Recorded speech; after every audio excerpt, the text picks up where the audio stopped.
Ya, terkait dengan hari ini adalah bahwa Lembaga Pengawas Kinerja Aparatur Negara Indonesia ini memiliki badan otonom yang namanya Lembaga Kajian dan Advokasi,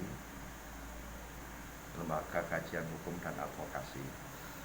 Intinya bahwa hari ini juga kami juga mendirikan sebuah PT Media Teknologi Adikarya Indonesia yang di dalamnya merupakan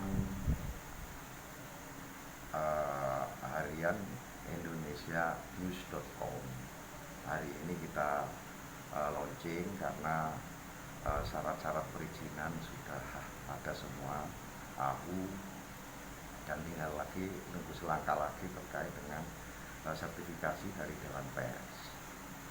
Tentunya kami berharap dengan launching atau tasyakuran juga pada hari ini LPK yang menaungi LKHI juga di dalamnya ada media partner harian Indonesia News.com di tahun 2022 ini sampai nantinya bisa eksis dengan media yang ada, karena media harian News Indonesia.com ini memang independen untuk kepentingan, tujuannya adalah untuk bagaimana kita selalu edukatif, inovatif, dan memberikan pencerahan terkait dengan berbagai macam kehidupan dalam berbangsa dan bernegara, tentunya di sisi lain dari sisi politik, hukum, pemerintahan, agar supaya apa, regulasi-regulasi yang ada ini tentunya bisa menjadi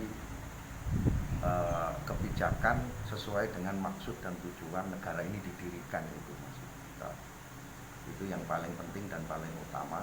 Dan tentunya hari ini juga ada salah satu anggota daripada LKHI itu juga mendirikan law firm, yaitu Mas Sarifudin Abdillah bersama Herlambang Punco, AHA namanya law firmnya.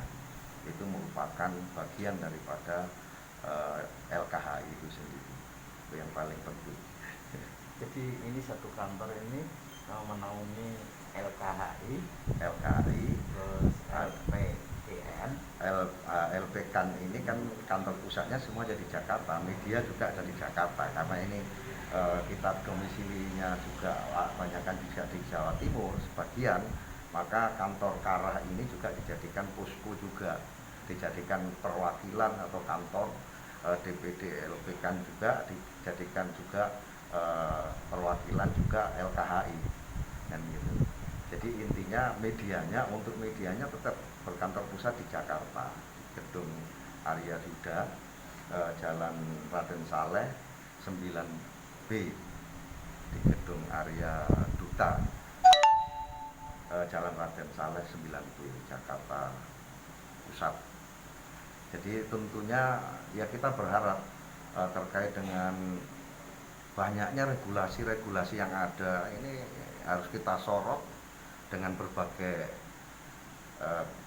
banyak dimensi tentunya.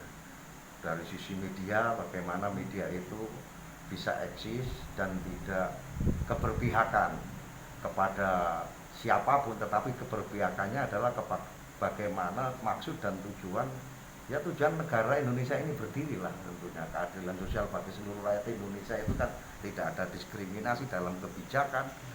Contoh yang kemarin Undang-Undang Cipta Kerja itu kan juga banyak menegasikan atau mendegradasi terkait dengan kearifan lokal dan pemerintahan provinsi maupun pemerintahan daerah dengan Undang-Undang Cipta Kerja, sehingga apa, dalam UU undang-undang itu maka oleh Mahkamah Konstitusi kan dibatalkan dengan syarat harus ada revisi selama 2 tahun. Itu contoh-contoh terkait dengan regulasi yang ada.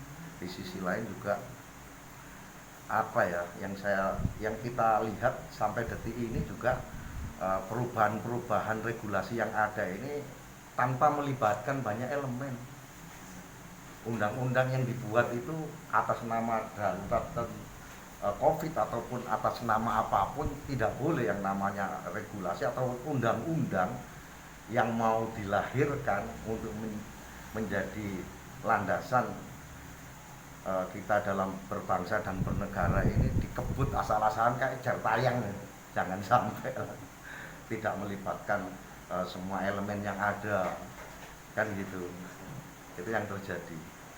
Ditambah lagi apa ini yang terakhir ini, JHT ya, yang lagi rame ini ya, pencairannya harus sudah 56 tahun atau sudah pensiun, ini kan lagi rame juga. Ini kan harus dikaji secara mendalam, dampaknya seperti apa dan lain sebagainya, pro kontra di tengah masyarakat. Tetapi kebanyakan elemen-elemen terutama dari kelompok serikat perburuan dan lain sebagainya itu kan sudah banyak mengajukan keberatan kan gitu.